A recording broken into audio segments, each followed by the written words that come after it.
Hoje a nossa aula vai ser sobre Bergson. Mais especificamente, eu acredito que a professora Jo vai falar de matéria e memória, né? E a nossa convidada é a professora Jo Gondar, que ela é lá do programa, acho que todos vocês conhecem. Obrigada, Johanna. Queria agradecer, então, o convite do Eliezer e da Johanna para apresentar aqui um pouco do Bergson. Eu quero já esclarecer que eu não sou uma especialista em Bergson, eu sou uma psicanalista que gosta do Bergson, né? Então, eu vou apresentar aquilo que me atraiu no Bergson e a maneira como eu encadeio as coisas, o que não quer dizer que um filósofo não possa apresentar o Bergson de uma outra maneira.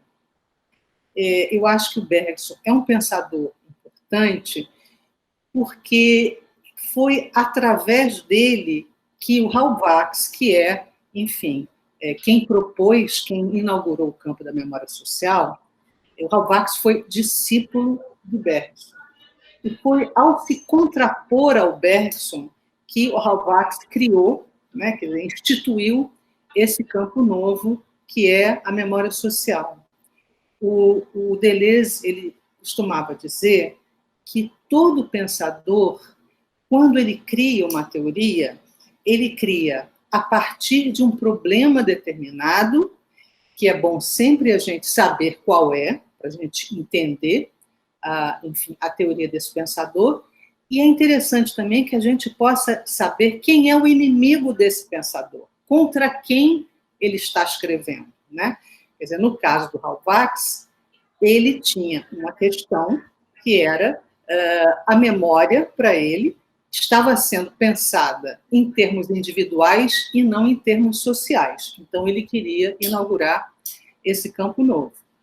Quem é o inimigo do Halbwachs? É o Bergson, né? Porque, para o Halbwachs, o Bergson é alguém que pensa uma memória simplesmente individual e não abre para discussão sobre a memória social. Eu vou me contrapor a essa ideia porque eu acho que a crítica do Halbwachs é uma crítica injusta e, na verdade, errônea, porque o Halbwachs ele critica uma determinada fase do pensamento do Bergson, que a gente vai ver, mas é como se ele não tivesse tomado conhecimento das outras obras que o Bergson publicou e que eram, assim, obras que pensavam a dimensão social. Mas ele se ateve a esse período em que ele era discípulo do Bergson, e foi com o Bergson que ele teve esse contato com as questões sobre a memória. Bom, qual é, então, vamos aplicar essa questão do inimigo e do problema para o próprio Bergson, para o próprio pensador que a gente vai trabalhar. Qual é o problema que o Bergson está tentando responder quando ele cria a teoria dele? O Bergson, ele surge num momento, o Bergson nasceu em 1859 e morreu em 1941. Ele surge num momento em que a ciência e o determinismo científico, eles estão a todo vapor. Eles estão com muita força e a ciência positivista, ela tem muito poder. E por conta disso, as questões filosóficas, elas começam a serem olhadas com um certo desdém, quer dizer, elas se tornam secundárias. É o momento, por exemplo, em que o Augusto Comte está propondo, né, com a doutrina positivista, que existam 3 estágios da humanidade. Eu não sei se vocês se lembram disso. O primeiro estágio é o da superstição religiosa, o segundo estágio é o estágio da metafísica, e o terceiro estágio, finalmente, é o estágio da ciência positiva. Então, seria o conhecimento superior. Ora, o Bergson, ele quer combater isso porque ele está preocupado com a questão da liberdade e da criação. Ele se pergunta, como é que nós podemos pensar uma memória para além de determinações econômicas, sociais, políticas. Existe alguma parcela nossa de liberdade onde nós podemos gerir a nossa memória para além daquela que é gestada em nós? Qual é a parcela que nós temos de autonomia nisso? Nós estamos inteiramente determinados, quer dizer, a memória, ela é uma determinação do poder? Ou nós temos uma parcela de criação e de liberdade? Em que medida a memória pode ser criativa? Essa é a questão fundamental do Bergson, porque ele vive num momento em que as determinações, não só as determinações científicas, quer dizer, aquele encadeamento rigoroso de causas e efeitos, como as determinações econômicas, sociais, políticas, estão sendo pensadas e valorizadas, como se o sujeito individual ou coletivo ele fosse um produto dessas determinações, e a memória também fosse um produto dessas determinações, sem que houvesse uma parcela de liberdade ou de criação para esse sujeito com relação à memória, tanto individual quanto social. O Bergson não é um pensador apenas da memória individual, ele é um pensador da memória em todos os planos, ele é um pensador da vida, na verdade, né? Quer dizer, da memória em todos os setores da vida, inclusive o setor social. A gente diria que até mais, o escopo do Bergson é até mais amplo do que a memória social, porque ele vai para todos os campos da vida, ele é um pensador da vida. Bom, ele vai aparecer, então, nesse momento em que a física, por exemplo, ela está pensando essas determinações muito estritas, né? A ciência, ela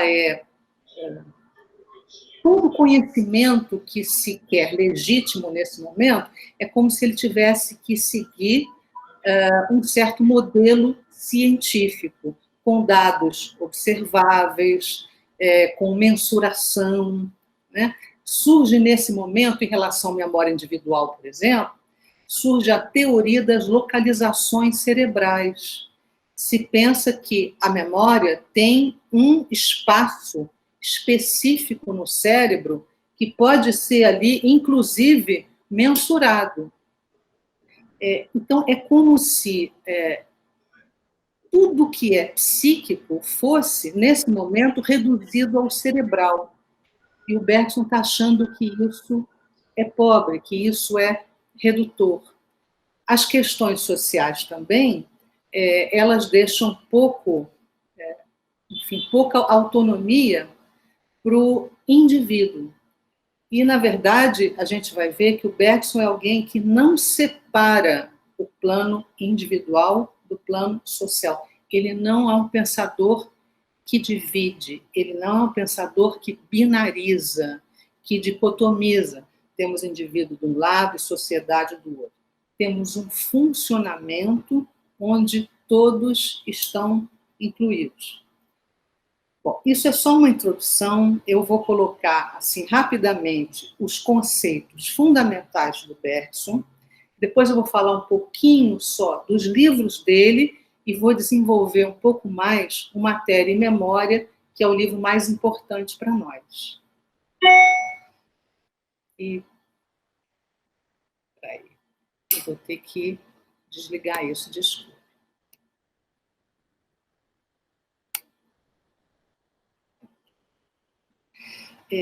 Tem três noções do Bergson que são muito importantes, são as noções fundamentais, e que, de alguma forma, elas estão interligadas, de forma que a gente tem dificuldade de entender uma sem a articulação com as outras. São a noção de duração, a noção de memória e a noção de impulso vital. São essas três dimensões fundamentais que o Bergson entrecruza para criar a teoria dele. o que é essa noção de duração? Duração é o modo como o Bergson pensa o tempo. Ele é um pensador do tempo. E duração é uma noção que não tem uma definição exata, até porque o tempo não é alguma coisa que a gente possa fornecer uma definição exata. Se a gente disser o que é o tempo, quando a gente afirma isso, a gente, de alguma forma, paralisa o tempo, né? A gente subtrai o tempo do próprio tempo. Então, a gente tem várias... o Bergson apresenta, durante a obra, várias noções de duração. Por exemplo, ele fala que é continuidade indivisível e criação permanente do novo. O que quer dizer isso? É que o tempo é pensado como contínuo, ele não pode ser dividido e ele é sempre um fluxo que traz novidade, novidade ininterrupta. Então, duração não é algo que dura no sentido de que permanece. A única coisa que dura é a mudança contínua. Isso é uma noção muito diferente da noção que predominava na época do Bergson, que é a noção física do tempo. Porque o tempo era pensado como espaço percorrido. Se a gente coloca o relógio, por exemplo, né, o tempo cronológico, no relógio, o tempo é um espaço percorrido pelos ponteiros de um relógio que, ao atingir uma determinada posição, indicam que é 2 horas, 3, 4, e etc. Mas esse tempo cronológico, ele não é um tempo que flui. Se o tempo fluísse no relógio, a gente não precisava criar, a gente não poderia criar um horário de verão, por exemplo, né? E também ninguém precisaria fazer cirurgia plástica, porque era só atrasar o relógio e estava tudo resolvido. Mas não é assim, né? O tempo é alguma coisa que passa. Como diz o Bergson, a duração real morde as coisas e nelas deixa a marca do seu dente. Então, o tempo, ele produz alguma coisa, ele tem efeitos, ele deixa marcas. Ele não é esse tempo da física, que é um espaço percorrido ou uma linha. Vocês estudaram física no colégio, vocês devem se lembrar, a gente coloca T1, T2, T3, T4, T5, e vai medindo, né, esses espacinhos para colocar a medida do tempo. Isso significa espacializar o tempo. Então, o tempo da física é um tempo espacializado. E quando a gente espacializa o tempo, a gente transforma o tempo num espaço percorrido, onde o que se perde é justamente o fluxo. O que se perde é justamente o devir e a mudança. Então, é contra isso que o Bergson está se colocando ao propor um tempo que flui, que passa, que traz o novo, que transforma as coisas sem cessar. Ficou famosa uma discussão na década de 20 entre o Bergson e o Einstein. Em 1922, em Paris, na Sociedade de Ciência, os dois se encontraram para discutir a questão do tempo. E o Einstein, embora estivesse pensando um tempo relativo, esse tempo relativo não era um tempo cronológico, não era uma apreensão subjetiva do tempo, nem era um tempo que, de fato, passava, né? Eu me lembro que meu pai gostava de contar essa história, que perguntaram para o Einstein, um jornalista pediu que ele explicasse em palavras simples a teoria da relatividade. E aí ele disse assim, bom, se um namorado se senta com a namorada num banco de jardim durante 5 horas, se eles estiverem apaixonados, vai parecer a eles que se passaram 5 minutos. Mas se esse mesmo rapaz se senta num fogão aceso durante 5 minutos, para ele vai parecer que se passaram 5 horas. Isso é a teoria da relatividade. Mas esse exemplo, ele não é exato, porque nesse exemplo o que está em jogo é uma apreensão subjetiva do tempo. E não é disso que o Einstein está falando. O Einstein está falando de um espaço-tempo que se mede, é um tempo cronológico, é uma espécie de rio gelado, onde você pode andar tanto para frente quanto para trás. Não faz diferença. Esse tempo é reversível. Reversível. Ele pode ser revertido. Não é o tempo irreversível ao qual o Bergson está se referindo. Então, quando o Bergson propõe a sua noção de duração, e ele explica, né, que, enfim, essa continuidade indivisível, criação permanente do novo, tudo dura, está tudo imerso na duração, mas sob ritmos diferentes. Existe uma multiplicidade de ritmos coexistindo na duração. Então, tudo que existe, seja vivo ou não vivo, matéria viva ou matéria não viva, dura, está fluindo, né? Está se transformando.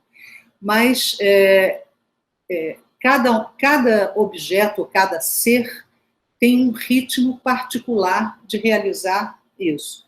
Bom, quando ele fala isso, o Einstein, né, essa multiplicidade de durações, numa duração maior, o Einstein ri, diz que isso é uma incompetência de filósofo e que nenhuma filosofia pode, enfim, contrapor aquilo que a ciência está propondo. Então, esse foi o resultado, eles não chegaram a um acordo. E é muito curioso porque, em 1977, o Prigogine, ele vai ganhar o prêmio Nobel, ele é um cientista, ele é um químico, e ele vai ganhar o prêmio Nobel dizendo que se inspirou numa frase do Bergson, que diz que o tempo é criação ou não é absolutamente nada. É uma ironia nesse caso, né? Ele foi tão destituído e, no entanto, mais tarde, um cientista vai dizer que se inspirou nele e vai ganhar o prêmio Nobel. Tem uma outra coisa curiosa também, é porque o Bergson, como está se opondo a um materialismo reinante na época dele, ao materialismo, às determinações, às localizações, a tudo isso, ele vai falar de um espírito. Né? Então, por que ele fala de um espírito? Não é religioso isso, mas é uma dimensão que estaria além da matéria. Ele vai ser considerado um filósofo assim, meio espiritualista e meio carola. Quer dizer, ainda que ele tenha sido muito famoso na primeira metade do século XX, ele foi o filósofo francês mais conhecido e mais reconhecido na primeira metade do século XX. Na segunda metade, ele vai ser criticado por todo mundo. Quando chega a Sartre, ele vai virar um filósofo que é bom assunto para chá de senhoras. Né? Entende? Os historicistas, os filósofos de todo tipo, existencialistas, os marxistas, todos vão criticar o Bergson. E, curiosamente, mais tarde, também na década de 70, o Deleuze vai fazer uma espécie de resgate do Bergson, né? Mostrando o que há de político na filosofia do Bergson. É porque, nesse momento, a política não está sendo mais pensada apenas em termos de luta de classe, né? Em termos assim sociais mais estritos. Quando o Foucault propõe o biopoder, ele coloca o poder agindo sobre a vida. Então, a vida se torna objeto também de política e dos cálculos do poder. E como o Bergson é um pensador da vida e da criação e dos modos da vida resistir às determinações, o Deleuze pensa que ele é um grande exemplo de resistência política. Ele pode ver na filosofia do Bergson uma possibilidade de resistência política. Mas aí ele faz uma leitura diferenciada do Bergson, né? Onde não tem mais nenhuma dessas carolices que as pessoas supostamente estariam vendo, mas sim essa dimensão importante que é como se fosse uma leitura entre o Bergson e o Foucault, né, para pensar a resistência. A resistência no Deleuze, ela é profundamente bergsoniana. Bom, voltando, eu estava falando daqueles 3 conceitos importantes no Bergson. Falei primeiro do conceito, complicado falar de conceito, viu? Porque o conceito também é alguma coisa que paralisa, né? Quando eu digo que alguma coisa eu também, de alguma forma, eu estou paralisando essa coisa. Essas noções, duração, memória e impulso vital. Então, a duração é essa continuidade indivisível, criação permanente do novo, tudo dura, tudo muda sem cessar. A memória, ela vai ser encarada como virtualidade. A gente vai desenvolver isso depois, mas eu queria deixar claro de saída que essa virtualidade não tem nada a ver com informática, nem com o mundo virtual, né? Enfim, dos computadores, nada disso.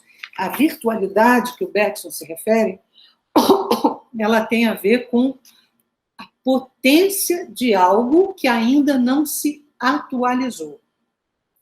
Então, a memória é uma virtualidade que pode se atualizar. Ela se atualiza no presente.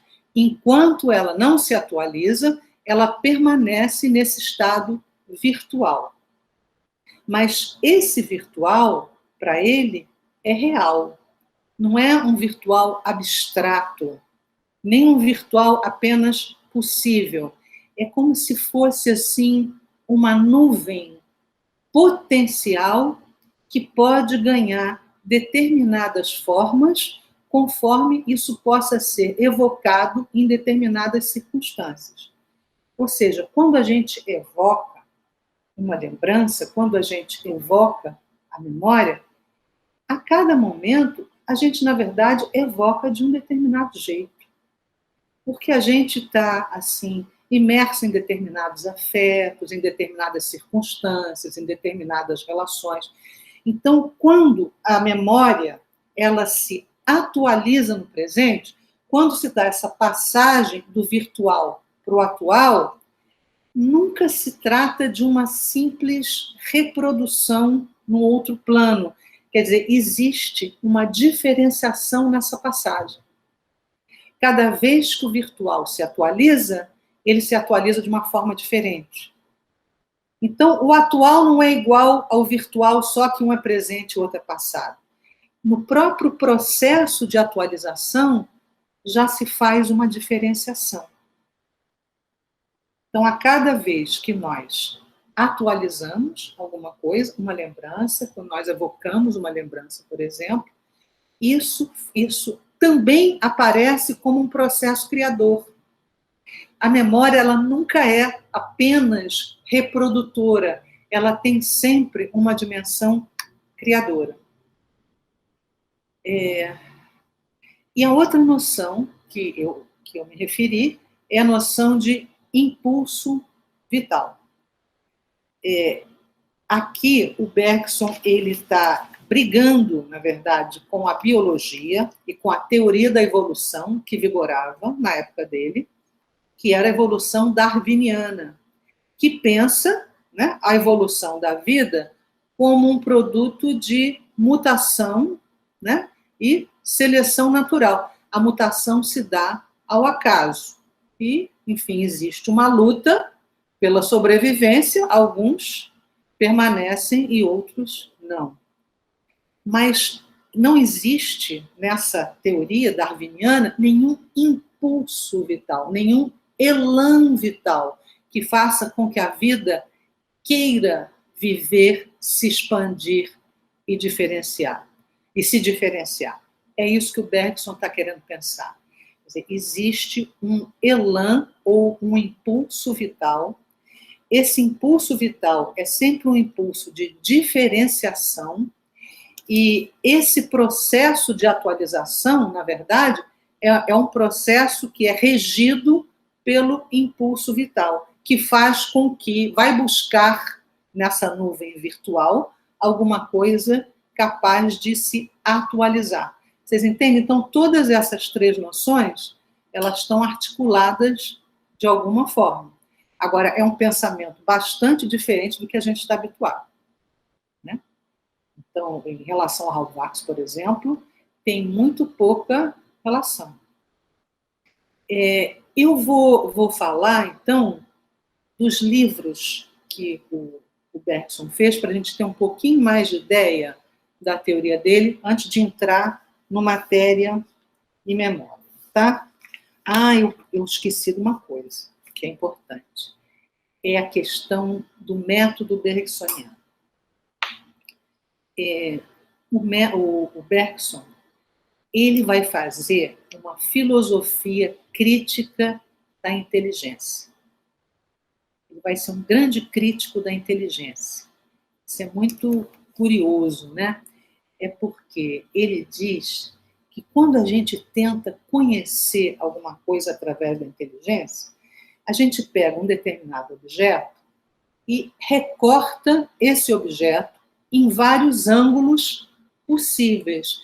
A inteligência, ela se comporta analiticamente, né? Ela recorta um objeto, pega um determinado ângulo dele, analisa, pega outro ângulo dele, analisa, e assim por diante.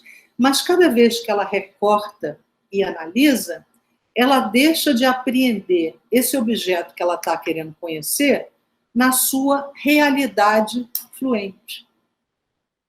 Ela não apreende a duração, ela não apreende esse objeto no tempo. O Bergson diz, a inteligência paralisa o devir. A inteligência, ela, de alguma forma, para funcionar, ela precisa coagular aquilo que está fluindo. Ela precisa paralisar aquilo que está vivo e em constante mudança. Então, não é através da inteligência que a gente pode conhecer, né, as coisas na duração, como o Bergson está propondo. E ele também faz algumas ressalvas em relação à linguagem, porque as palavras, elas, de alguma forma, também tendem a paralisar as coisas. Nós, por exemplo, os nossos estados de alma, né? Quando nós passamos da alegria para a tristeza, nós nunca passamos imediatamente como um bloco. Existe sempre um fluxo, uma passagem, momentos onde a gente não consegue nem classificar o que é uma coisa e o que é outra. E, no entanto, a gente usa determinadas palavras para poder estabelecer essas divisões. E quando a gente usa as palavras, ou diz o Bergson, quando a gente usa os conceitos, a gente, de alguma forma, também está deixando de apreender esse fluxo incessante das coisas. Então, ele propõe que, para se falar de algo, a gente, em vez de buscar conceitos assim, definidos, como a metafísica tradicional utiliza, que a gente busque representações mais flexíveis. Como se a gente buscasse assim, palavras que levam a um movimento, que tem uma mobilidade maior. Então, ele gosta muito das metáforas. Ele usa um texto, tipo de escrita na filosofia, que é uma escrita mais próxima da literatura do que de um texto filosófico estrito. Tanto que, em 1928, ele ganha um prêmio Nobel, de literatura. Curioso, né? Porque o texto dele é um texto muito literário, porque ele está exatamente combatendo, né, esse tipo de escrita onde as coisas ficam paralisadas e divididas, né? Por isso que eu disse que eu não ia fazer PowerPoint aqui hoje, porque eu acho que seria muito contrário ao que o Bergson está propondo. Bom, então, se ele tem todas essas críticas em relação à linguagem, né, em relação à inteligência, como é que ele propõe que a gente possa conhecer as coisas? Ele propõe que a gente possa conhecer através da intuição. Mas a intuição não é aquilo que a gente está acostumado a pensar como uma espécie de sentimento extrasensorial, né? É um sexto sentido qualquer. A intuição, como o Bergson está pensando, é uma espécie de contato íntimo com a adoração. Então, como é que eu posso conhecer algo? É porque, como eu estou imerso na adoração, e esse algo que eu quero conhecer também está imerso na adoração, eu posso ter um contato íntimo com isso, com essa duração na qual esse objeto está imerso, e aí eu posso apreendê-lo no tempo. Então, o objeto da intuição é o tempo. E só através da intuição eu posso, então, ter esse tipo de apreensão da realidade fluente, e não através da inteligência.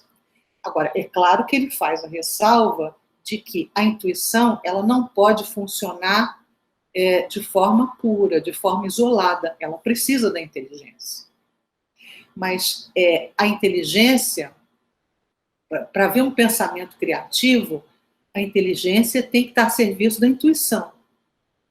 Né? É preciso inverter a marcha habitual do pensamento. Inverter a marcha habitual do pensamento é a gente pegar a inteligência e fazer uma torção na inteligência para ela ser capaz de expressar algo que a intuição apreende. Então, o Bergson teve uma intuição, né? Tem um pensamento dele, e ele usa a inteligência para escrever sobre isso, para, enfim, nos transmitir isso que ele está pensando. Está ficando claro até agora ou ainda está muito confuso? Mais ou menos? Pergunta. Não, na verdade, não é uma pergunta, eu estou pensando, né? Que eu não sei, porque todas as palavras que vêm na minha cabeça, eu acho que ele iria ser contra, assim, ele quer fora dos padrões, mas não é mais ou menos isso que ele imagina.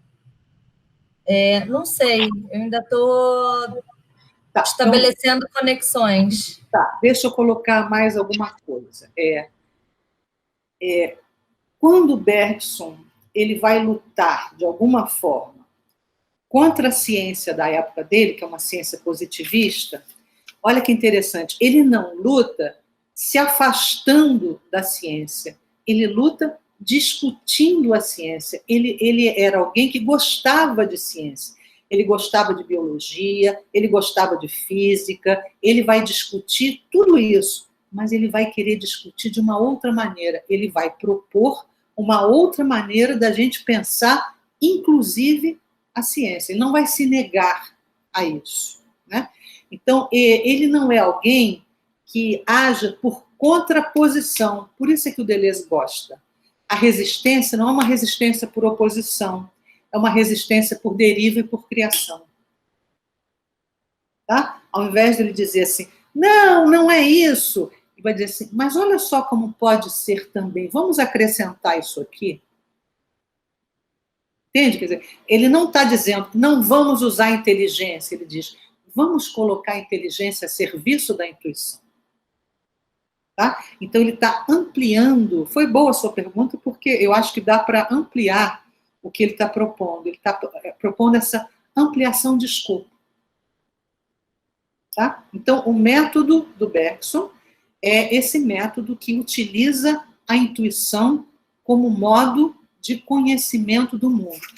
E a intuição, ela também serve para que a inteligência possa se tornar mais crítica em relação a si própria.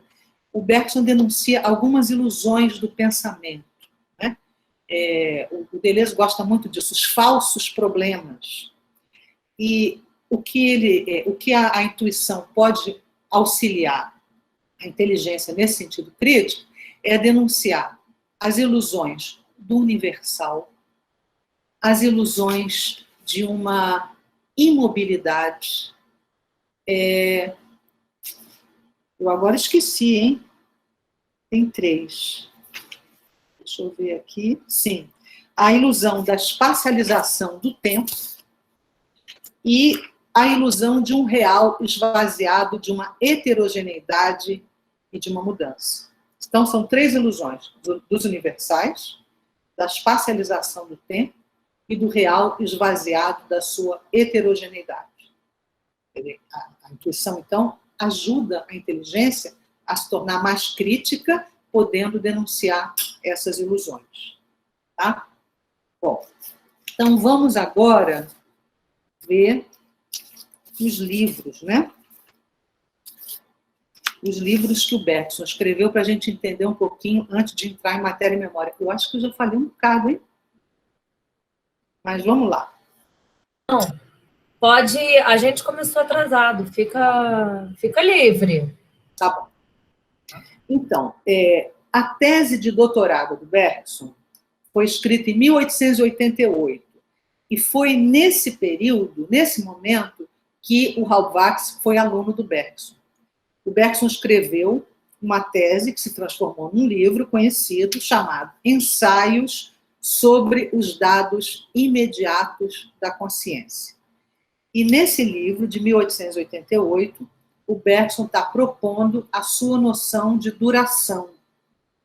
Só que ele está propondo a noção de duração ainda dividindo a consciência e o plano material. É como se, nesse momento, nem tudo estivesse imerso na duração. A duração fosse uma possibilidade, uma capacidade da consciência humana. Nós temos um fluxo, né? Um fluxo de consciência, que é uma continuidade indivisível, uma criação permanente do novo, mas a matéria permanece, a matéria não é fluxo, a matéria está durando em outro sentido. Então, a gente tem um Bergson dualista nesse momento. E um Bergson que está pensando uma duração psicológica, porque ele está pensando a consciência humana. A consciência humana é que teria essa capacidade de durar, no sentido de um fluxo, no sentido de uma continuidade indivisível e de uma criação.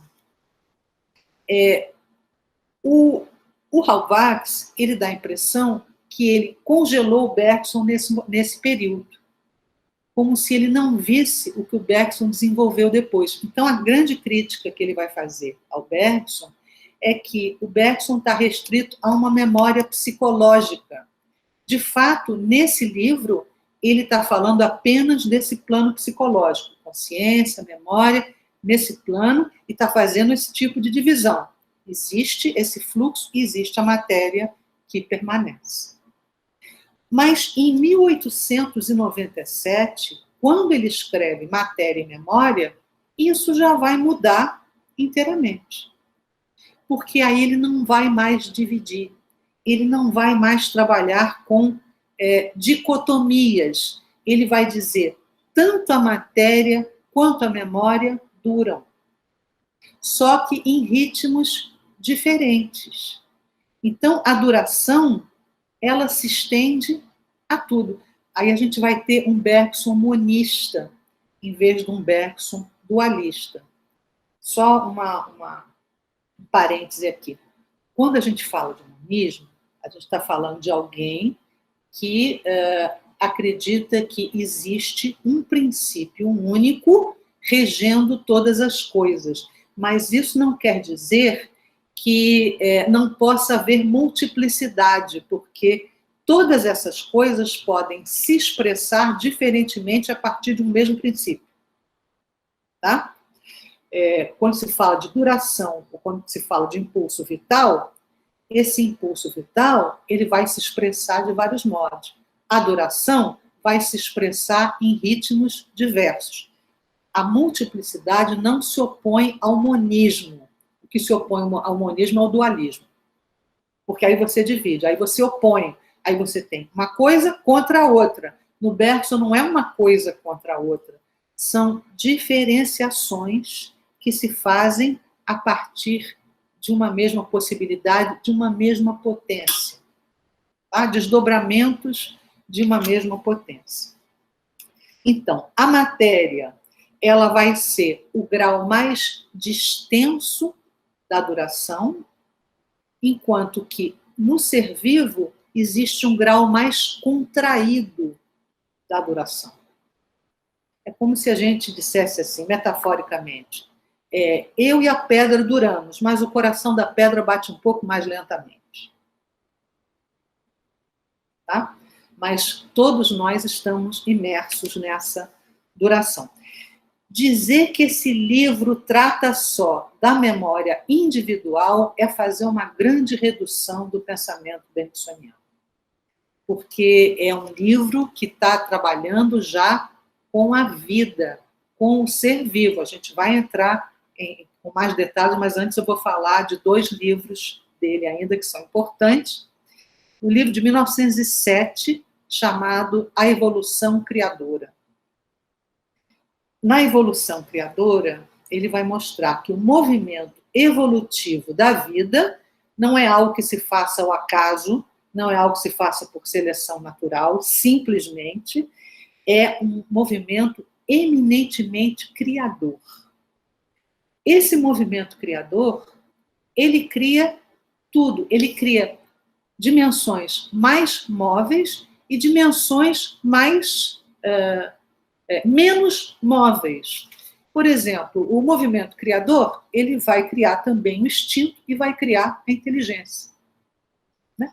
Tudo isso é fruto do movimento criador. Ainda que a inteligência ela tenda a paralisar o movimento criador, ela é uma criação desse movimento. Né? Mas quando a inteligência e o instinto são criados, eles são criados com propósitos adaptativos. A inteligência, ela está visando sempre um bem-estar, uma resposta melhor para aquilo que nós precisamos. Ela tenta encontrar na situação vivida uma forma melhor de nós nos colocarmos nela. Então, ela é mais adaptativa do que criativa. Assim como o instinto. Né? O instinto ele é repetitivo. O instinto dos animais é um certo programa que os animais já têm, onde se repetem alguns comportamentos que eles possuem. E olha só que curioso, o Bergson está colocando assim, em paralelo o instinto e a inteligência. Porque deixa eu perguntar uma coisinha. Eu não sei se é viagem, mas isso não seria mais ou menos próximo do que o Freud vai chamar de princípio do prazer? Só que numa questão evolutiva? Olha só. Então, vamos colocar assim. É uma pergunta. O prazer para o Bergson, ele está no plano da adaptação. Ele não está no plano da criação. E a gente pode dizer também que no Freud não está, porque o prazer no Freud, ele é homeostático. Quer dizer, você tem, no Freud, você tem um incremento de energia que causa desprazer e você precisa descarregar parte daquela energia para chegar a um equilíbrio. Entende? Para chegar a um nível ótimo do funcionamento psíquico e da energia psíquica. Se você tiver um aumento daquilo, esse aumento é vivido como desprazer. E a descarga é vivida como prazer. Mas você não está no plano da criação aqui. Né? Você está no plano de um certo equilíbrio, de uma certa homeostase. Quando Freud propuser o além do princípio do prazer, aí a gente vai poder falar de criação. Tá? Mas é uma criação também que passa por uma disrupção, enquanto que no Bergson não. No Bergson é uma continuidade. Essa continuidade, ela é criativa. Ele diz assim, nessa conferência, inclusive, que eu sugeri que vocês lessem, ele diz assim, quando alguém está buscando, tem mais interesse em certas coisas, por exemplo, um comerciante, ele tem prazer ao ver que o negócio dele está dando lucro, né? Está funcionando, ele pode ter um lugar na sociedade porque ele criou esse negócio, ele pode sustentar a família, isso tudo são propósitos adaptativos e interesseiros. Isso proporciona prazer. Mas isso também proporciona um outro afeto, que é a alegria, mas é a alegria de ter criado alguma coisa, de ter feito uma diferença no mundo. É uma outra coisa. Quando você cria algo, seja criação de si, seja criação de um filho, seja criação de uma obra, qualquer coisa que você crie, o sentimento é a alegria, não é o prazer. É como dizia o Oswald de Andrade, né? Alegria é a prova dos 9. Quando você sente alegria, é sinal que você reencontrou o seu impulso vital. Tá? O seu elan vital. Porque se a gente ficar só nos propósitos adaptativos, a gente tende a uma alienação. A gente perde o contato com esse alento criativo da vida. A gente perde o contato com o impulso vital. Mas tem momentos em que a gente recupera esse impulso, a gente sente isso. Se dá um certo estremecimento afetivo, se dá uma certa iluminação. E o resultado disso é a alegria. Vocês que vão escrever tese, eu acho que em alguns momentos vocês vão ter, a gente espera, né, que vocês vão sentir isso. Né? Quando tem que colocar as regras da BNT, não vão sentir isso, não. Aí, o máximo é o prazer do trabalho bem feito. Agora, alegria é quando vocês têm uma ideia, é quando vocês descobrem algo, quando o mundo se abre, né? Parece que alguma coisa se amplia na vida e no mundo. Essa é a alegria, esse é o alento criativo da vida. Bom, então, a desalienação, já que eu estava falando nisso, o Bergson fala disso nesse livro, A Evolução Criadora, de 1907, é o reencontro com esse impulso vital.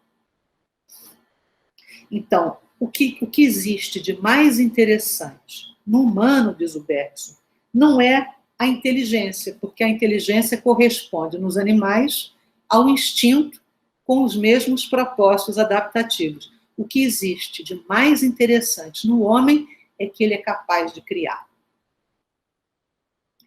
Então, esse livro, aparentemente de cunho biológico, é um livro que, lido pelo Deleuze, tem uma proposta política importante.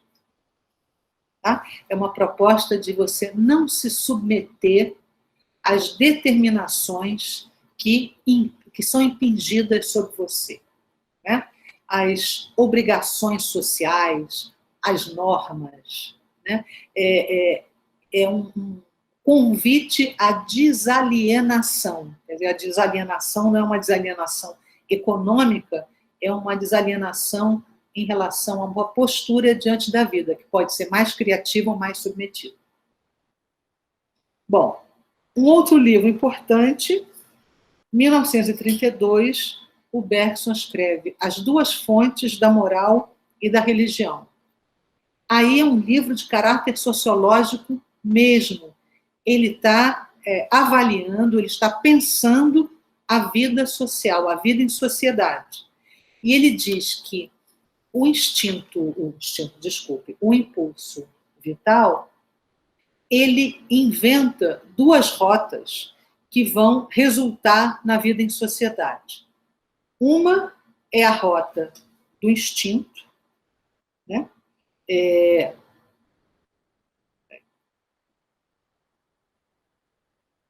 Desculpa. Eu estava vendo aqui as minhas anotações. Uma é a rota do instinto, que vai resultar nas sociedades dos insetos. Os insetos também, para o Bergson, eles têm a sociedade das abelhas, das formigas, etc., eles têm uma vida social, e a rota da inteligência que vai desembocar nas sociedades humanas. Então, ele está fazendo ainda essa correspondência entre instinto e inteligência. Só que ele percebe que essas sociedades humanas, elas vão ser bem mais abertas do que as sociedades dos insetos. Por que isso? Será por causa da inteligência? E aí ele começa a pensar como é que, enfim, essa coesão social se faz. Ele diz que essa coesão social se faz sempre através de obrigações, através de hábitos sociais. A gente se condiciona, a gente tem certas obrigações que são colocadas para nós, que vão aos poucos se transformando em hábitos. Mas quando elas se transformam em hábitos, essa coerção passa a se dar em nós. É como se não viesse mais de fora para dentro, ela viesse de nós próprios. Então, existe aí uma tendência nossa, do humano, para obediência, porque ele diz que, embora os hábitos possam ser muito diferentes de sociedade para sociedade, o hábito de contrair hábitos é universal. Em toda sociedade, em toda formação social, existem hábitos. E quando esses hábitos existem, enfim, e são ali obedecidos, essa coerção está se dando em nós.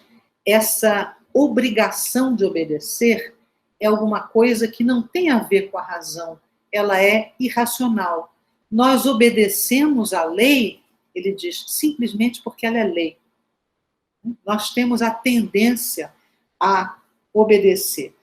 Então, será que a gente não poderia pensar que existe no homem alguma coisa que se recusa a obedecer à injunção social em função de uma, vou botar assim, de uma liberdade individual?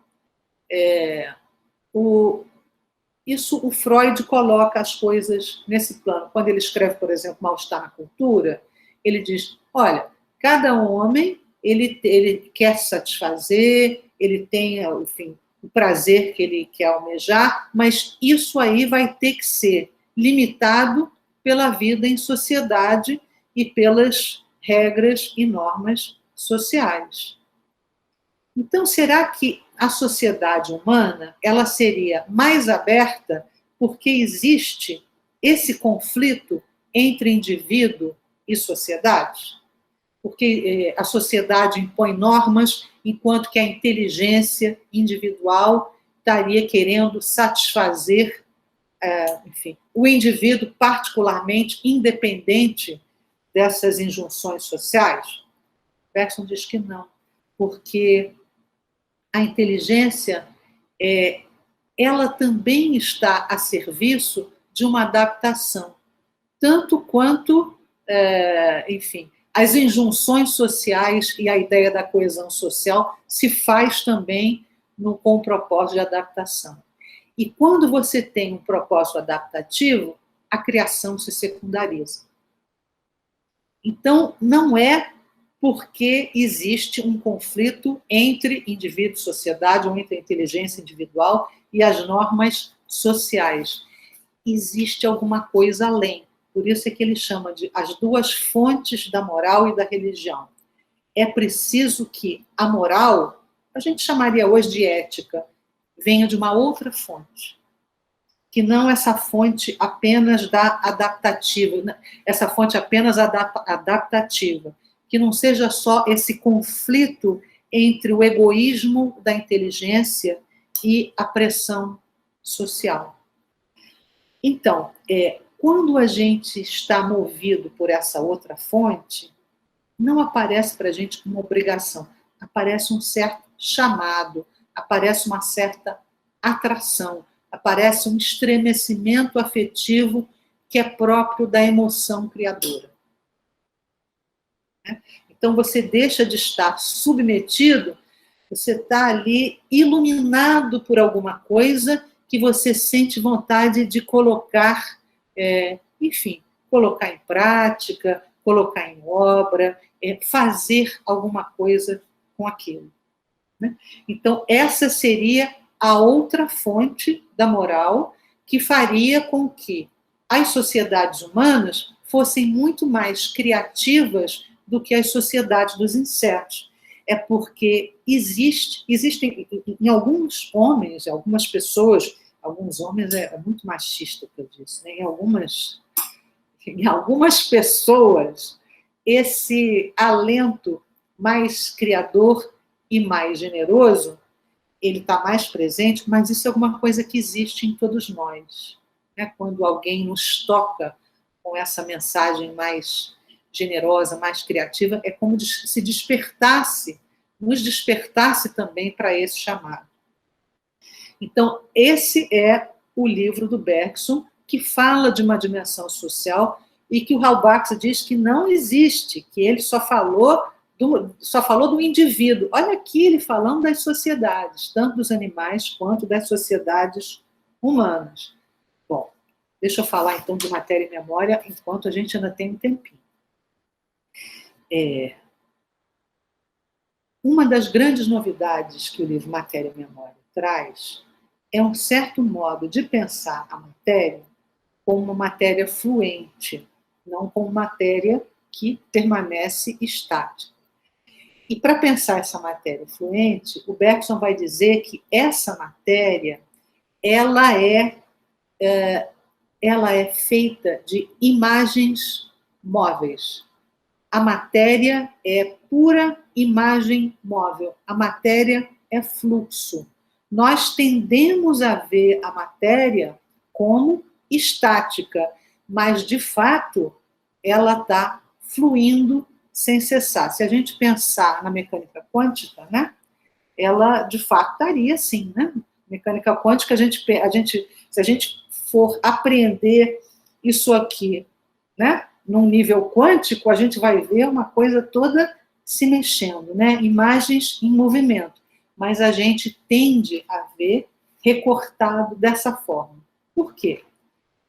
Porque a consciência, ela tende a selecionar essas imagens móveis para que a gente possa se adaptar melhor, né, ao mundo que a gente vive. É em função dos nossos interesses que a consciência vai fazer esse recorte. Então, a imagem não é um produto da nossa consciência. Esse fluxo de imagens está nas próprias coisas. A nossa consciência, o que ela faz é uma moldura, é um recorte de acordo com os nossos interesses. E para nós apreendermos as coisas de acordo com os nossos interesses, é preciso que a gente apreenda também não só aquilo num presente liso, mas num passado imediato. Deixa eu dar um exemplo melhor. Se eu estou falando com vocês, para vocês entenderem a minha frase, vocês têm que ter um mínimo de memória de como começou a frase, senão vocês, se fosse só o presente imediato, a gente não poderia se comunicar, porque a gente não lembraria do que foi dito de início. Então, quando a gente tem assim, consciência de alguma coisa, a consciência ela já implica uma memória, mas é uma memória de um passado imediato e de um futuro iminente. Né? A gente ouve alguma coisa, a gente já antecipa alguma coisa. Isso eu estou falando em relação à linguagem, mas em relação a qualquer coisa que a gente percebe. Quando a gente está andando também, né? A gente sabe para onde é que a gente sabe de onde a gente foi, para onde é que a gente está indo. Esse mínimo aí de memória está colocado na consciência, mas ainda não é aquela memória propriamente dita que o Bergson vai trabalhar. O que ele vai trazer de muito interessante é que ele vai mostrar que, embora exista tanto na matéria quanto no ser vivo, todos os dois estejam imersos na adoração, A matéria, ela vai responder aos estímulos do mundo por ação e reação. A matéria, ela vai ter um comportamento mais automático. Aula de física, né? Bola de bilhar, você dá um empurrãozinho e a bola se mexe. Isso aí é ação e reação, é o que a gente aprendeu em dinâmica na física, né? São corpos aí agindo e reagindo automaticamente. Mas, diferentemente desses corpos materiais, os corpos vivos, também são materiais, mas é uma matéria viva, eles vão especializar faces que recebem estímulos e faces que respondem aos estímulos. Eles não vão sentir e responder pelas mesmas faces. Então, eu recebo um estímulo e eu tenho que ver qual é a melhor forma de eu responder a esse estímulo. O que vai acontecer é que entre o estímulo e a resposta vai se colocar um intervalo. Olha só, que não existe na matéria não viva porque tudo é automático. Nesse intervalo, eu vou poder escolher qual é a resposta melhor para uma determinada situação. E se a gente for pensar em termos de escala evolutiva, quanto mais primário é um ser, por exemplo, uma ameba, ela tem um intervalo. O Bergson chama de intervalo de indeterminação, porque é um intervalo de hesitação, é um intervalo de escolha. A resposta não está determinada a priori. Então, você tem essa zona de indeterminação onde você avalia qual resposta você vai poder dar. Uma ameba tem um intervalo de indeterminação, mas ele é pequeno. Conforme você vai subindo na evolução, né, na evolução da vida, você chega ao homem que tem o maior intervalo de indeterminação em relação a todos os animais, a todos os vivos. Esse intervalo de indeterminação, diz o Bergson, é o nosso intervalo de liberdade. Porque é o contrário da determinação. Quando nós somos determinados, a resposta já está dada a priori. Na indeterminação, nós podemos escolher e nós podemos inventar. Então, quanto maior a hesitação, quanto maior a indeterminação, maior a liberdade e maior a capacidade de criação. Agora, vamos pensar, quando Foucault diz que o poder vai se exercer exatamente nesse intervalo, o poder vai fazer com que a gente responda de uma maneira previamente determinada àquilo que nos afeta, né? O Foucault está mostrando, quem faz isso, na verdade, é o Deleuze, né? O potencial político do Bergson. Vamos colocar uma coisa mais prática nossa.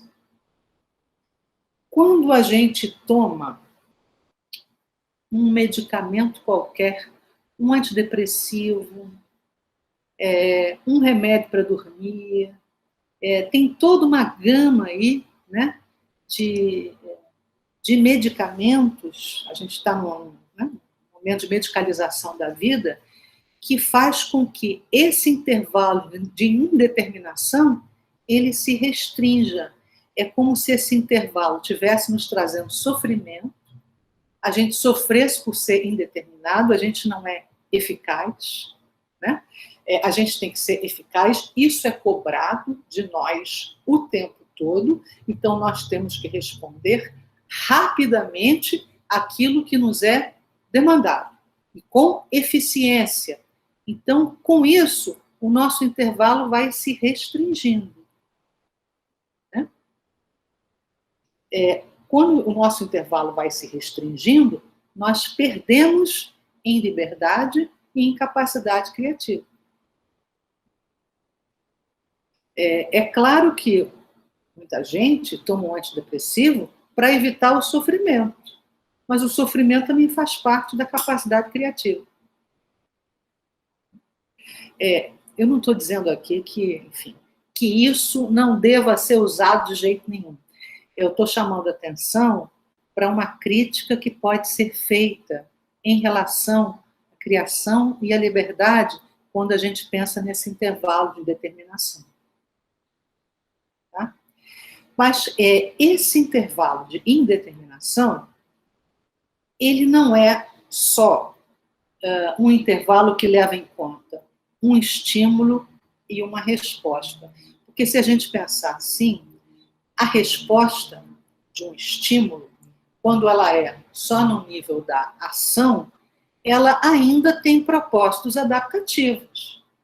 Né? Nós ainda estamos pensando na melhor resposta para uma determinada situação que nós estamos vivendo, experimentando. Né? Será que não existe, já que o Bergson está valorizando tanto a criação, uma outra forma de subjetividade, que ele chama esse intervalo de subjetividade? Ele dá alguns nomes: consciência, subjetividade, intervalo de determinação. Não existe um outro plano de subjetividade que não seja tão pragmático, que não esteja visando apenas a melhor resposta, a resposta mais adequada a uma determinada situação? Aí o Bergson vai entrar com a questão da memória. Ele vai dizer o seguinte: nós podemos ter dois tipos de reconhecimento. Nós temos um reconhecimento automático. Um exemplo, eu coloco a minha mão perto do fogo, eu tiro a mão. Isso se faz automaticamente. Né?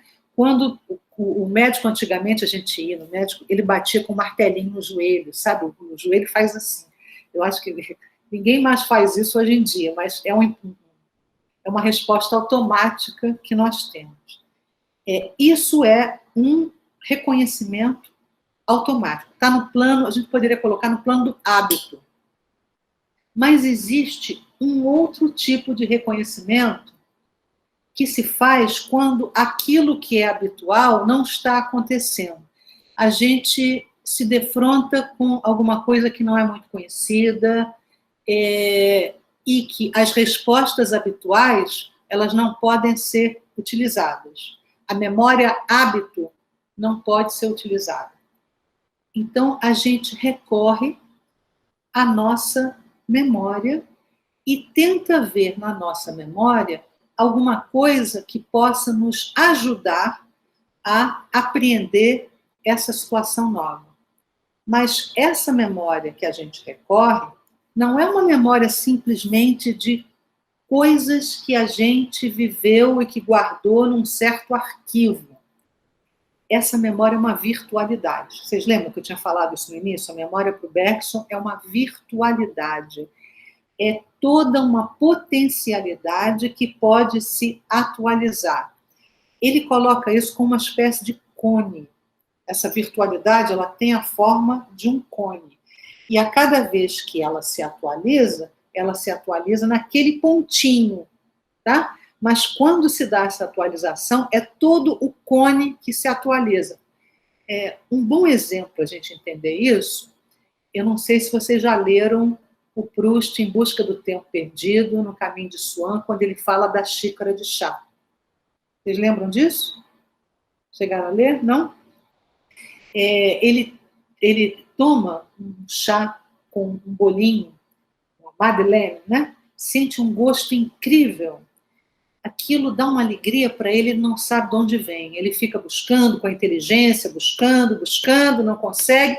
Quando ele desiste de usar a inteligência para encontrar, né, o motivo dessa alegria, vem tudo para ele. Aí vem a tia que oferecia o bolinho quando ele tinha 6 anos e voltava da escola, molhado no chá, e aí ele tinha esse gosto. E junto com essa lembrança da tia, vem a casa, vem a rua, vem as luzes, vem o cheiro, vem a cidade inteira, vem a Condré inteira. Sai da xícara de chá. Né? É como se fosse a xícara de chá e um cone ali. Né? Tudo convergindo para essa xícara de chá. Sai o passado inteiro, mas não sai um passado que já foi vivido e que já existiu. É uma Condré que, na verdade, nunca existiu. Ela está sendo atualizada naquele momento. É uma Condré nova. E cada vez que ele tomar, né, que ele tiver uma outra experiência desse tipo, a Condré vai ser atualizada de uma outra maneira, uma Condré iluminada. Então, essa virtualidade passada, ela não é composta por presentes que já passaram. Ela é composta por um passado puro, que não é só um passado individual. É uma memória cósmica, é uma memória universal de tudo que já passou, de tudo que é passado, né? E que caminha junto conosco. Essa virtualidade, ela coexiste com o nosso presente. Então, o Bergson não está pensando o tempo como sucessão, passado, presente, futuro. Não. Ele está pensando como uma coexistência.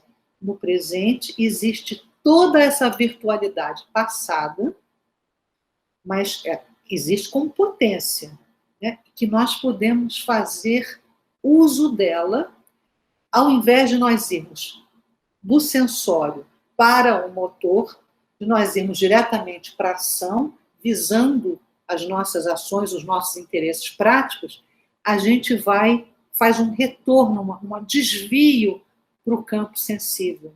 Né? Então, ao invés da gente andar dessa forma, a gente recebe o estímulo e, em vez de terminar num ato, a gente retoma esse cone. E esse cone, essa virtualidade, é de onde provém toda a nossa possível criação, a cada vez que esse cone pode se atualizar. Então, a memória para o Bergson é eminentemente criadora, criativa. É sempre a maneira que a gente tem de atualizar essa virtualidade. Bom, eu acho que eu já falei bastante, né? Então, vou deixar para vocês perguntas. Professora, boa tarde. Quando você estava fazendo essa última explicação sobre a atualização, eu fiquei lembrando da expressão imagem pura, que se atualiza. Essa expressão, ela não é muito importante para o Bergson? Então, foi bom, porque eu estava pensando nisso, que eu não tinha falado da lembrança pura. Né? É o seguinte, existe, vamos colocar assim, 3 memórias. Tá? Uma memória é uma memória hábito. Memória hábito está ligada ao reconhecimento automático. E tem uma memória das imagens lembrança. A imagem lembrança é essa que se atualiza na xícara de chá do Proust. Tá? Então, a gente tem uma situação que a gente não sabe reconhecer automaticamente, a gente recorre a essa virtualidade e ela se atualiza de uma determinada maneira. Quando ela se atualiza, ela se transforma em imagem-lembrança. Mas onde é que ela estava antes? Antes, ela era uma memória pura. Era um passado puro. Era um passado que ainda não tinha se atualizado em imagem-lembrança. Não é que esse passado já tivesse sido presente. Não. Ele nunca foi presente. Ele é uma espécie de uma nebulosa que pode se condensar de uma ou de outra maneira. Tá? Então, essa lembrança, é lembrança pura, né? Ele não fala bem de imagem pura, ele fala lembrança pura. Essa lembrança pura para o Bergson, ela corresponde à memória involuntária do Proust. Quem faz, na verdade, essa correspondência é o Walter Benjamin. Né? Ele aproxima, ele gostava muito, tanto do Bergson quanto do Proust. A crítica que ele faz ao Bergson é que o Bergson não coloca isso na história. Ele não historiciza. Né? Mas toda a maneira dele pensar a criação, o Benjamin valoriza bastante. Então, existe uma dimensão de memória pura. Memória pura, imagem e lembrança e memória hábito. Tá? A imagem e lembrança é uma atualização dessa memória pura. A memória pura é a pura virtualidade antes de se atualizar em qualquer coisa. Foi bom você perguntar, enfim, porque aí eu posso... de fato, é uma coisa importante. Quem está pedindo a palavra é a Júlia. Júlia, pode falar. Vamos lá, Ju.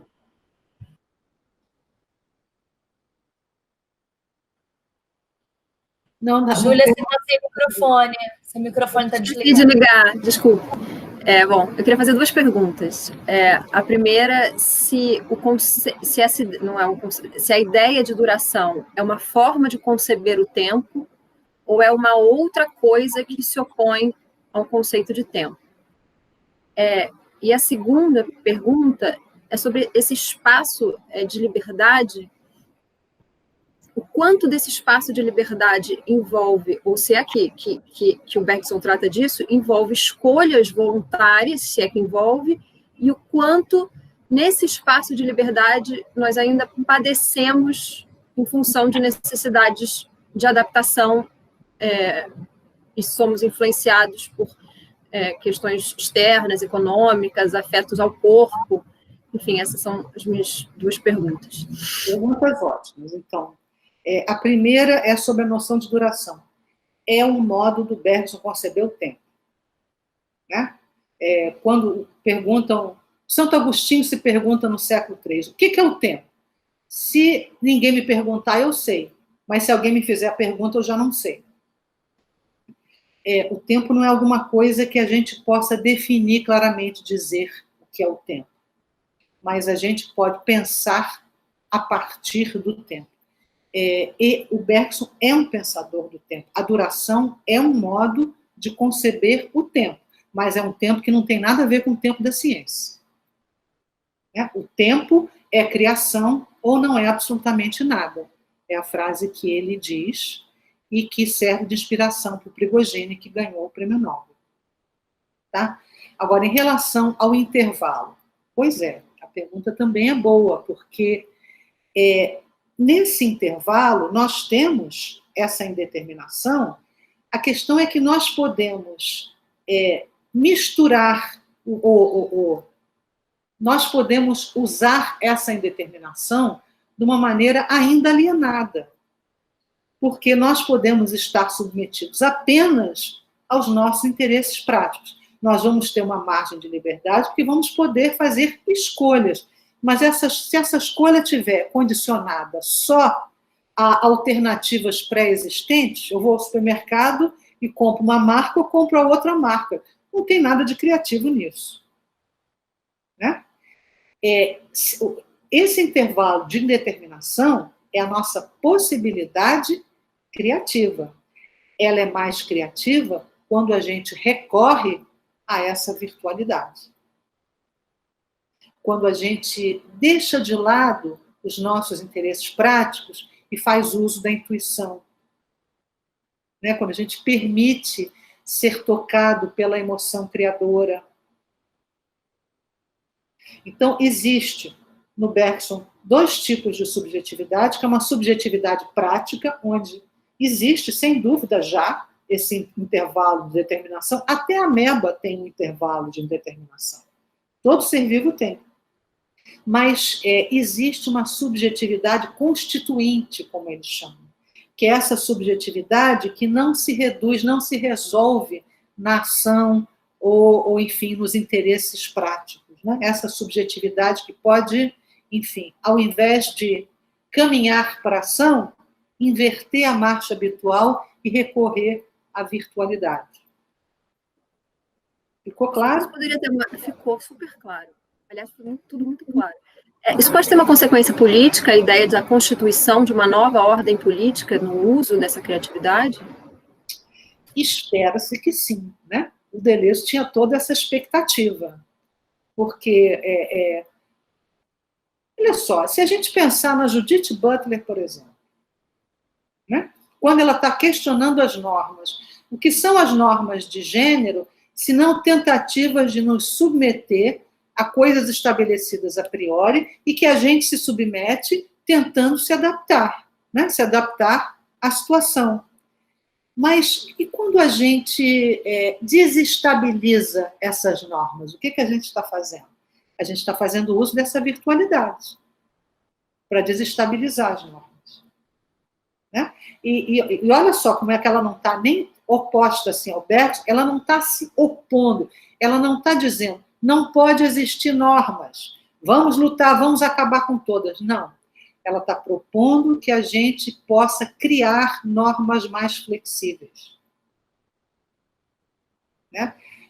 Parece um pouco quando Bergson diz assim, a gente não vai poder deixar de usar a linguagem, ainda que a linguagem paralise, né, o fluxo. Mas a gente pode buscar palavras que tenham mais mobilidade, construções linguísticas que, enfim, conceitos-movimento, como chama o Deleuze. Então, tem uma dimensão política importante, onde a criação aparece como resistência e não a oposição. Agora, quem está pedindo a palavra são 2 alunos, mas primeiro foi o Eduardo, tá, Suzane? Eu vou dar a palavra para ele e depois eu passo para você, tá? Pode falar, Eduardo. Queria compartilhar, na verdade, uma questão meio curiosa que surgiu e também fazer uma pergunta. Eu assisti a uma aula sua de Bergson em 2018 e eu estou sempre no mesmo caderno, então eu estava aqui te ouvindo e comparando algumas coisas com o que foi o carro-chefe da tua aula há 2 anos atrás. E, curiosamente... É parecido ou é diferente? Você seguiu... a única coisa parecida foi a duração, a memória e o impulso vital, que foi a estrutura da aula, mas hoje, o que eu achei fantástico é que você foi para outros lugares, assim, e uma diferença que apareceu aqui, que é o que eu vou usar para fazer a minha pergunta, foi que lá atrás você disse que a virtualidade em Bergson, você tratava da virtualidade, né? E então o passado que acompanha de alguma forma o presente. E aí você levantou assim, mas onde a memória fica guardada? A memória fica guardada no cérebro? E segundo Bergson, e aí estou pegando os registros aqui e compartilhando com vocês. Segundo Bergson, a pergunta está mal formulada. Agora você vai lembrar disso, né?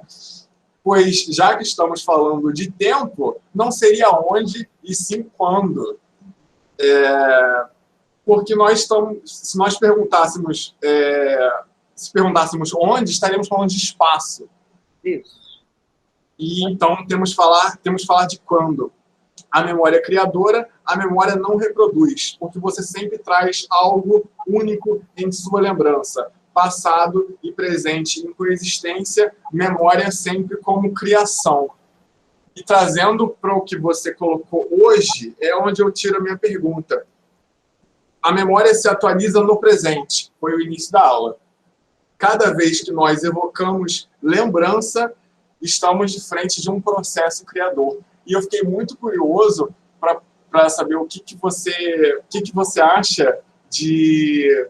Cada vez que nós evocamos lembrança, é um processo criador. Quando a gente está sujeito ao esquecimento, como que a gente podia pensar nesse processo criador? Pois é. Alguém falou se seria possível pensar num processo criador através do esquecimento. Pois é, o Bergson, ele não é, na verdade, um pensador do esquecimento. A psicanálise pensa muito mais o esquecimento do que o Bergson, né?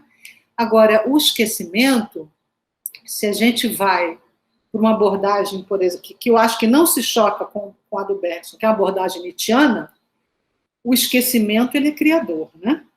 Porque o esquecimento faz com que você não fique ruminando tudo que acontece, não fique assim subjugado por todas as lembranças e possa deixar de lado certas coisas para continuar a caminhar.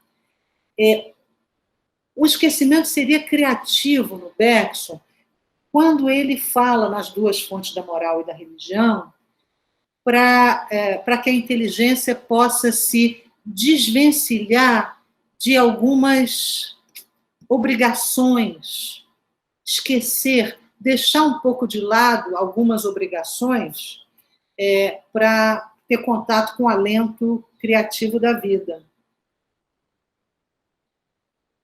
Eu acho que não é possível fazer nem a seleção que a consciência faz, nem a criação sem uma dose de esquecimento. Mas que eu saiba, porque eu não sou uma especialista no Bergson, eu não conheço o Bergson teorizando sobre o esquecimento, não é alguma coisa que ele tenha se detido, né? Porque quando você faz aquela contração da virtualidade, é o passado inteiro que é contraído, né? Quer dizer, na xícara do Proust, é Combré inteira que é contraída ali. Mas, na verdade, o esquecimento, você não pode, quando a gente pensa a memória de uma forma geral, né? Não é possível você lembrar sem você esquecer, porque você não pode dar conta. A memória é sempre um processo seletivo. Só se a gente pensar que a cada contração, né, você contrai de uma determinada maneira e não contrai de outra, enfim. Tem sempre alguma coisa que vai ficar aí de fora. Né? Mas não é o Bergson que vai dar destaque a isso. O Freud dá destaque e Nietzsche também.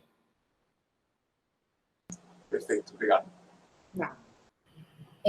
Agora, vou passar a palavra para a Suzane. Ok, obrigada. Boa tarde, professora Jo, é um prazer estar ouvindo você aqui. Sua aula está sendo muito enriquecedora. E eu tenho algumas perguntas. Na verdade, uma é sobre essa relação do intervalo, né, que a nossa colega também perguntou. E aí a minha ideia é muito tentar entender um pouco da relação do afeto com esse intervalo, né? Parece que o afeto, em alguma das leituras que eu fiz, parece que para Bergson o afeto ele ocuparia esse intervalo. Eu um pouco dessa relação. E também como que Bergson ele diferencia, né, o afeto do que seria um afeto e o que seria o estímulo. Então, também seria, essa conceituação também para mim não ficou tão clara. E uma outra pergunta também, que já está fora do afeto, a minha dissertação, ela fala sobre confeitaria, né? Eu estou estudando uma confeitaria antiga do Rio de Janeiro, então a relação da Madeleine lá do Proust faz muito sentido para mim por conta dos cheiros, né, dos aromas, dos sabores. E aí você tinha falado que a lembrança pura, ela corresponderia a essa memória involuntária. E aí, essa memória involuntária, por exemplo, é essa que é invocada no momento, por exemplo, ali da xícara de chá ou do cheiro da Madeleine, ela seria exatamente essa? E se for essa, ela, de repente, não seria entendida também como uma memória-lembrança, pelo que você falou, porque ela se atualiza, né? E aí, no momento em que, por exemplo, a gente sente o cheiro de um doce, de uma Madeleine, enfim, a gente atualiza no presente, né, essas memórias que remetem, por exemplo, a momentos familiares, né, momentos de confraternização. Aí queria ouvir um pouquinho também. Desculpa a longa pergunta. Tem bastante coisa. Vou começar da última. Tá então, essa memória, essa virtualidade que se atualiza, Eu já me perdi agora. Acho que era muito... Como é que foi essa... Vamos lá, como é que foi a última? Rapidinho. A última era mais sobre essa relação da memória involuntária do Bergson com a memória, essa lembrança pura. Né? Memória involuntária. Tá. É porque quem faz a distinção entre memória voluntária e memória involuntária é o Proust. Porque essa questão da Madeleine, enquanto ele tenta se lembrar como uma memória voluntária, ele não consegue.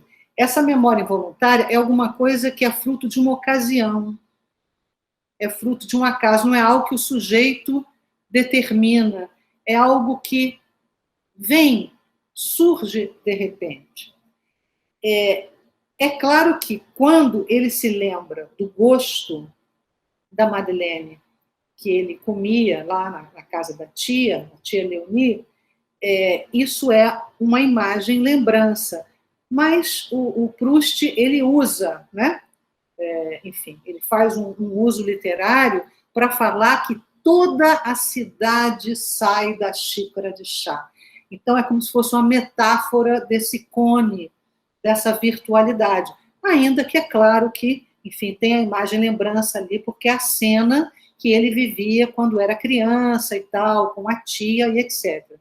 Mas a ideia de memória involuntária é do Proust, e você encontra isso muito bem descrito num livro do Deleuze chamado Proust e os Signos.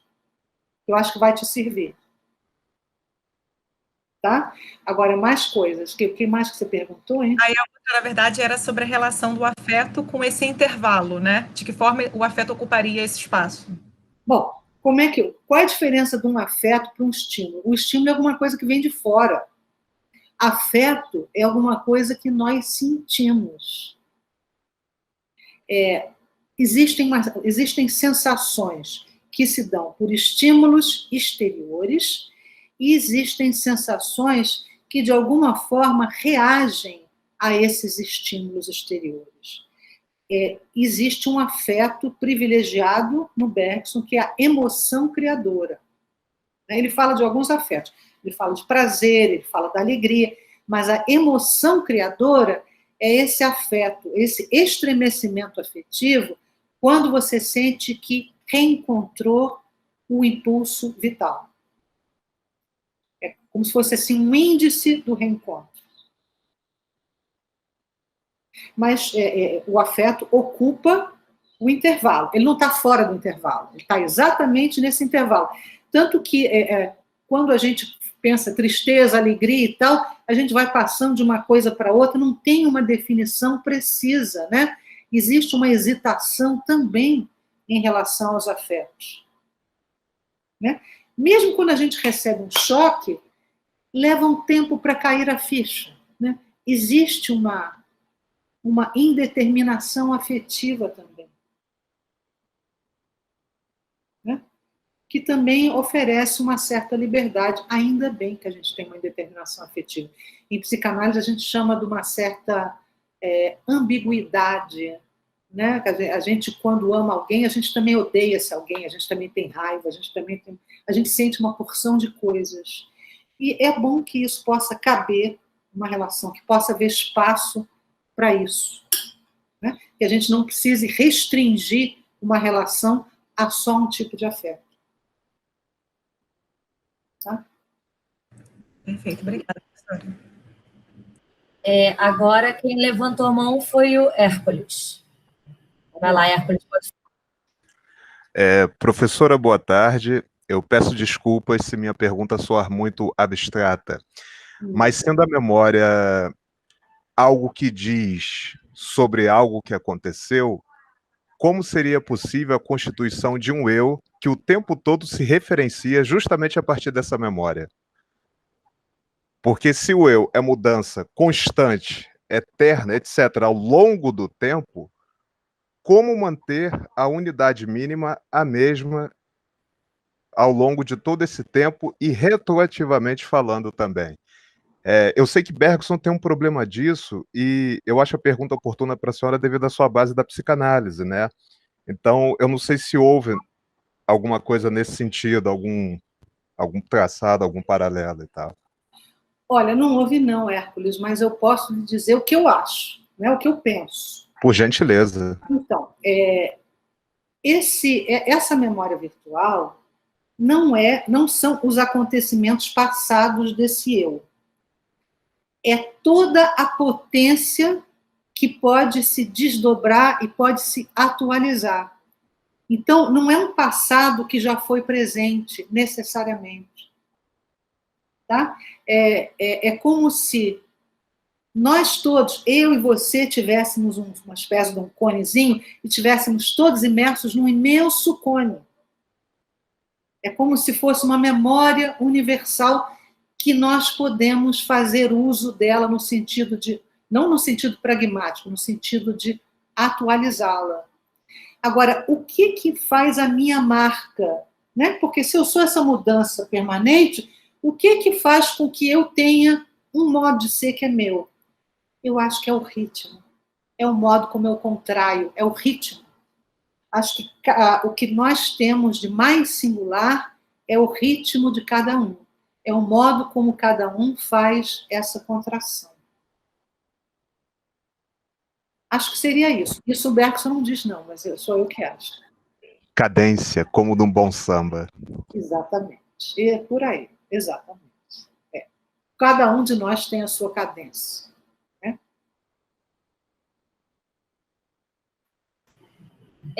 Alguém tem mais? Cecília, quer falar?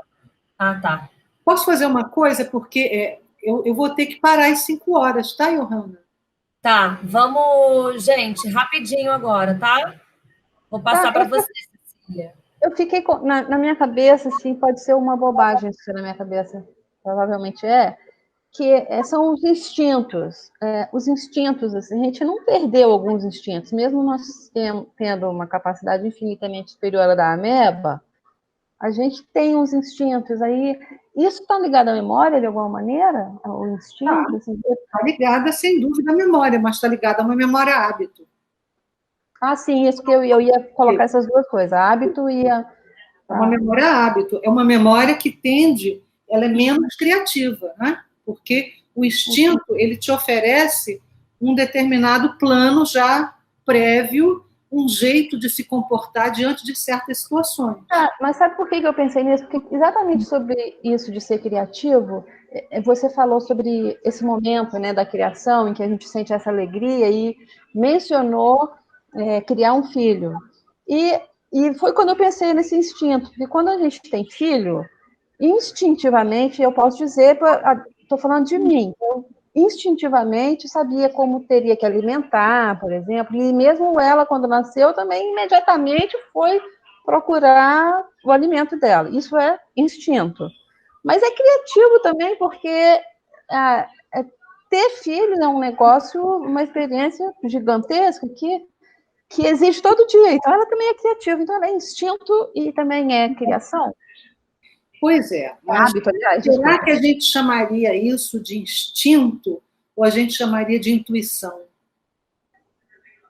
Olha só, quando nasce um bebê, a mãe se coloca numa relação com o bebê que é numa relação como se não houvesse separação entre ela e o bebê. E ela sentisse junto ali. A relação, que a gente chama de empatia no sentido mais profundo, que não é simplesmente você se colocar no lugar do outro, é você se colocar num lugar onde não existe diferença entre você e o outro. É um lugar anterior à diferenciação. Isso é intuição, mais do que instinto, porque instinto é comportamento prévio. E na intuição você não tem o comportamento prévio, você vai seguindo o fluxo. Não é? Eu acho que na maternidade, bom, diz a Elizabeth Badinter que não existe instinto materno, né? Aí é toda uma discussão, né? Mas se a gente colocar que existe em alguma dimensão instinto materno, a criação de um filho, mesmo assim, não se reduziria a um instinto. Pelo menos da parte da mãe, tem uma dose de intuição, no sentido bergsoniano, muito grande. E a intuição, ela é sempre criadora, porque ela não está determinada, ela se deixa, né? ela se abre, se deixa levar o que acontece.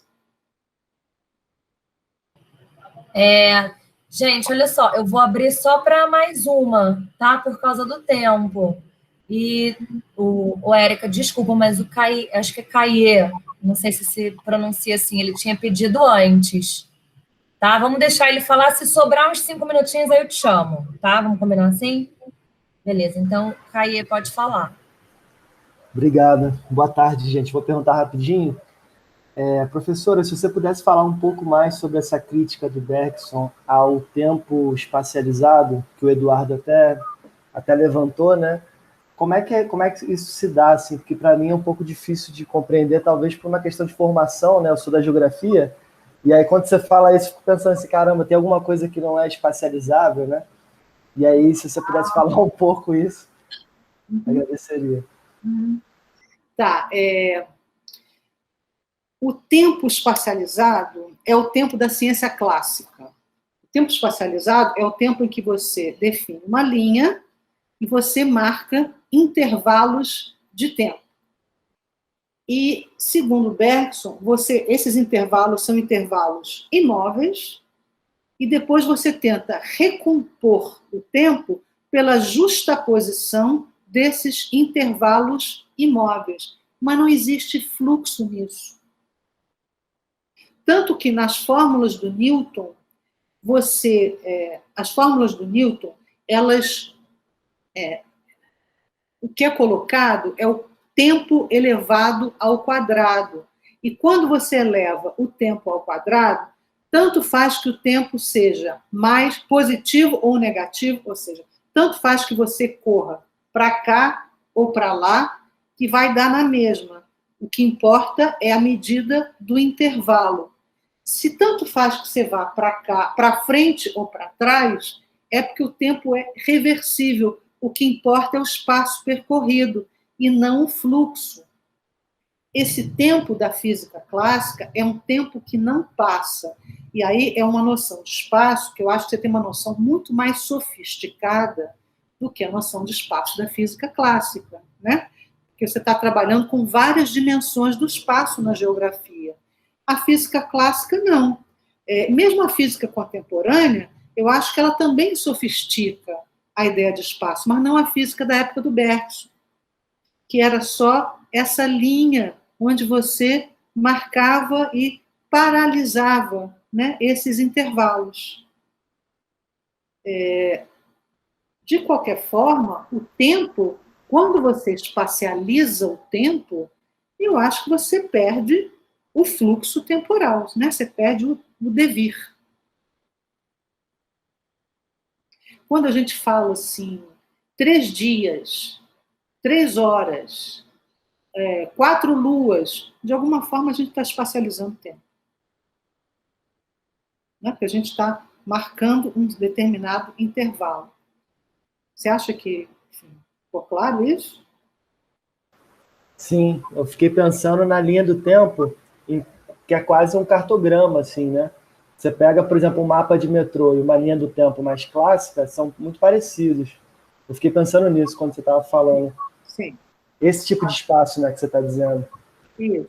A linha de metrô, aquele desenho da linha de metrô não tem nada a ver com a experiência, com o cheiro, com aquilo que você vive quando você faz uma viagem de metrô.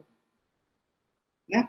Quer dizer, o mapa e a experiência. Eu acho que o Bergson está falando mais da experiência do que do mapa. Obrigado, ficou claro, sim. Bom, eu acho que dá aí.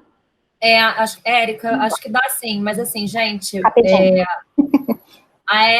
Vou passar para a Érica, aí a gente encerra, que a professora Jo também tem compromisso, tá bom? Obrigada, gente. Vai ser rapidinha a pergunta. Primeiro, agradecer imensamente a palestra, né? Foi excelente. Eu acho o Bergson apaixonante e assistir uma palestra como essa faz vontade da gente aprender mais. Tem um curso só sobre isso, é uma coisa que eu acho que estou sentindo falta, assim, né? Como aluna de doutorado aqui da memória social. Aí, uma dúvida rápida, assim, né? Se a professora Jo pudesse falar um pouco mais dessa questão da oposição entre a memória individual e uma memória coletiva, né, essa memória da sociedade no Bergson, porque Você comenta que ele diz que essa memória virtual, ela não é só a memória individual, mas cósmica de todos, né? Essa que a gente aciona. Isso dialoga de alguma maneira com uma ideia de memória coletiva ou não conversa? Se você pudesse comentar um pouquinho. Sim, então. O Bergson, ele não trabalha com oposições, né?